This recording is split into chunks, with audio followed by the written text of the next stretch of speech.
ਅੱਜ ਬਣਾ ਰਹੇ ਹਾਂ ਜੀ ਨੱਕੇ। ਨਾਲੇ ਮਿਸਤਰੀ ਤੇ ਨਾਲੇ ਸਾਡੇ ਬੰਦੇ ਪਏ ਨੇ ਥੱਕੇ। ਅੱਜ ਬਣਾ ਰਹੇ ਹਾਂ ਨੱਕੇ। ਬਣ ਗਿਆ ਜੀ?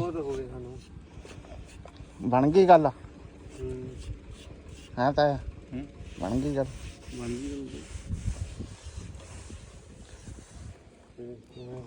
ਠੀਕ ਹੈ, ਵਧੀਆ। ਨਾਲੇ ਤਾਂ ਆਹ ਖਾਲ ਚੋਂ ਪਾਣੀ ਡਿੱਗਿਆ ਕਰੂ ਇੱਧਰ, ਨਾਲੇ ਇੱਧਰੋਂ ਆਇਆ ਜਾਇਆ ਕਰੂ। ਇੱਥੇ ਮਿੱਟੀ ਬਹੁਤ ਖਪਤ ਹੁੰਦੀ ਸੀ ਤਾਂ ਕਰਕੇ ਕੰਮ ਪੱਕਾ ਕਰਤਾ ਜੀ।